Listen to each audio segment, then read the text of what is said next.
Rebonjour.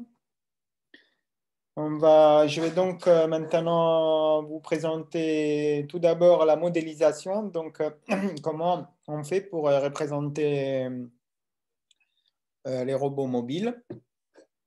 C'est un premier problème qui est indispensable à résoudre les trois problèmes qu'on a évoqués tout à l'heure. Donc, localisation, cartographie et navigation. Il faut tout d'abord pouvoir avoir un modèle du robot.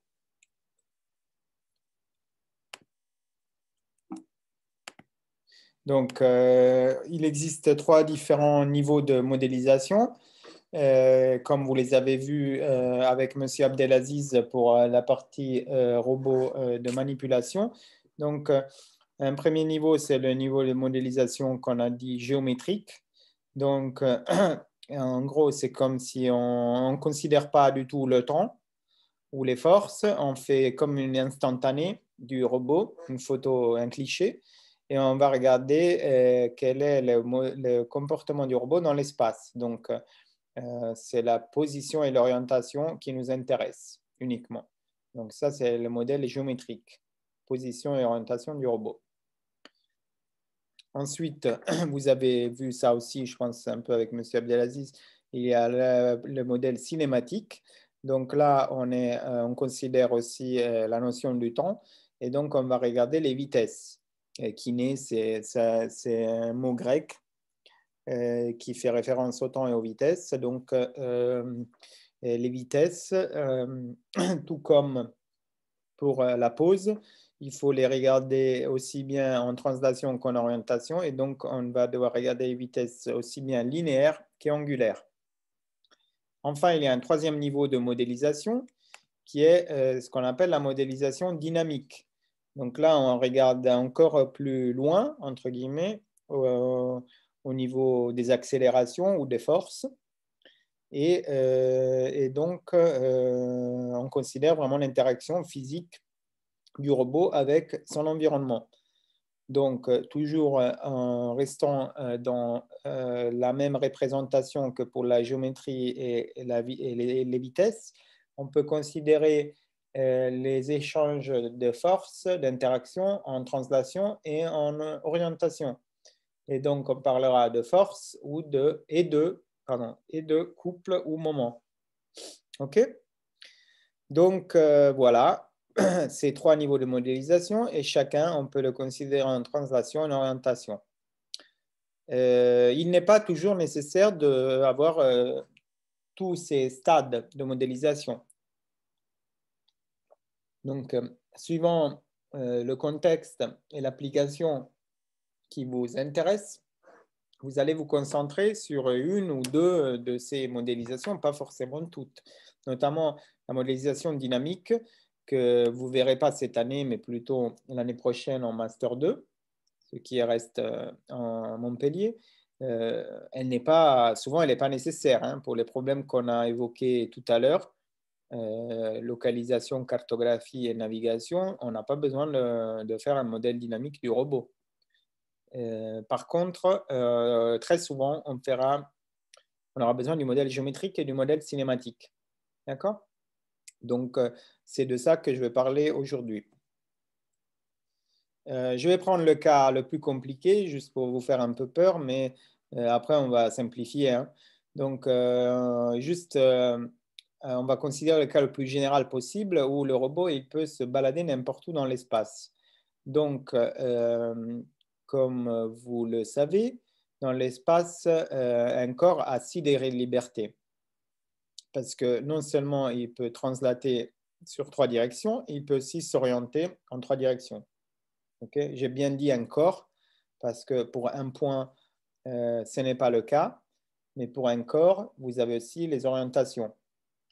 Et par exemple, un avion, il a ses 6 degrés de liberté et donc voilà, là je parle de solide, c'est comme un corps et aussi une torpille comme celle de cette image qui paraît très compliquée, elle peut avoir ses 6 degrés de liberté. Okay.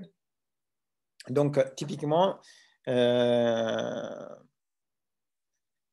On définit les cils et libertés par rapport à un repère fixe, qui est ici noté U, par exemple. Donc là, vous avez un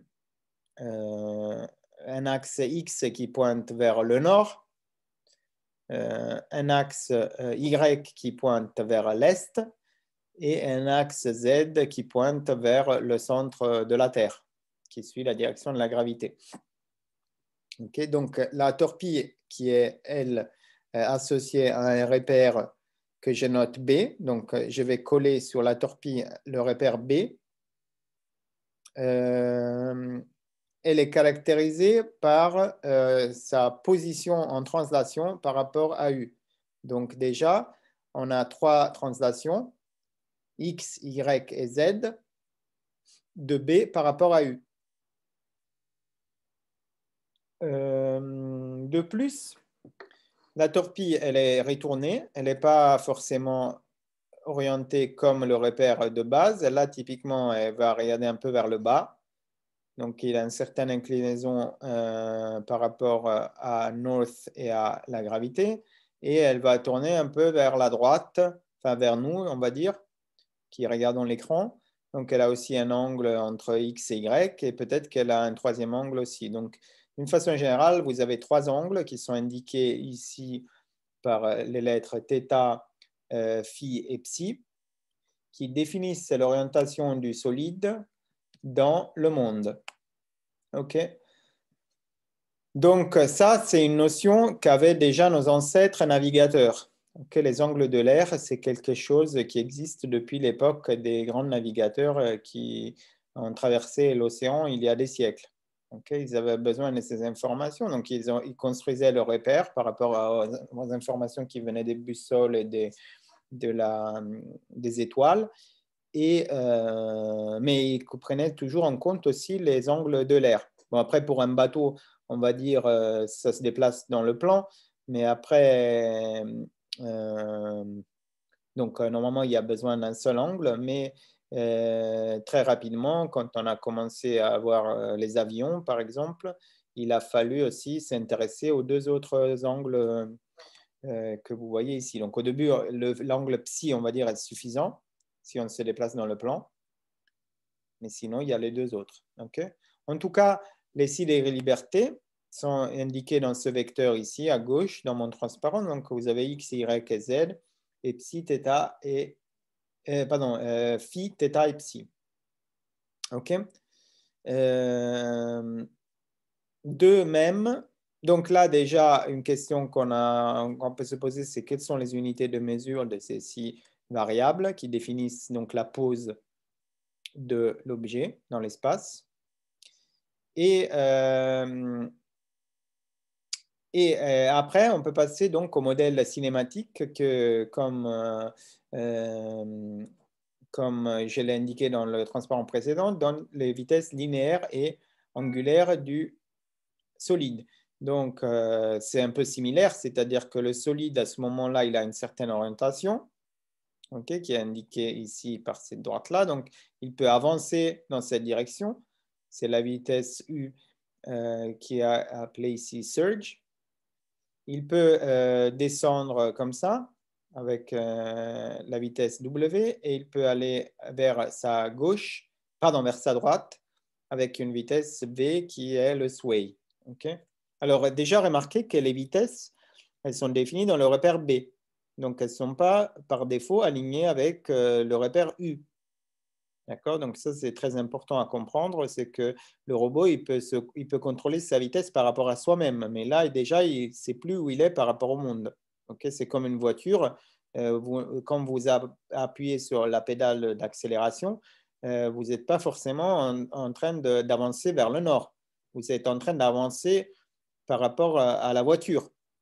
Mais si la voiture elle est pointée vers le sud-sud-est, quand vous appuyez sur le pédale d'accélération, vous avancez en direction sud-sud-est. D'accord? Donc cette direction-là et aussi les 2 autres ne sont pas forcément, au contraire, en général, elles ne seront jamais alignées avec les 3 de la base, du repère U. Okay? on pourra remonter à l'information en utilisant justement les angles de l'air phi, θ et psi. Mais à défaut, ce ne sera pas le cas. Donc ça, c'est les vitesses linéaires, mais vous aurez aussi les vitesses angulaires qui sont, elles, donc autour des axes. Et donc, vous avez la possibilité pour la torpille de pivoter autour de son axe principal. C'est ce qu'on appelle le roll. De pivoter autour de cet axe-là ou de cet axe-là. Donc, vous avez 3 vitesses angulaires. Pareil, elles ne sont pas alignées avec les orientations. Et les termes pitch, roll et yaw en français se traduisent par roulis, tangage et lacet. Pas dans cet ordre, mais soit. Okay. En tout cas, le modèle cinématique se résume aussi à ces 6 valeurs, U, V, W qui sont les vitesses linéaires, P, Q, R qui sont les vitesses angulaires. Là aussi, quelle est l'unité de mesure? Donc, je vous propose de vous laisser 3 minutes pour répondre à la question. Quelles sont les unités de mesure des 6 variables qui définissent le modèle géométrique? Et quelles sont les 6 unités de mesure, quelles sont les unités de mesure des 6 variables qui définissent le modèle cinématique?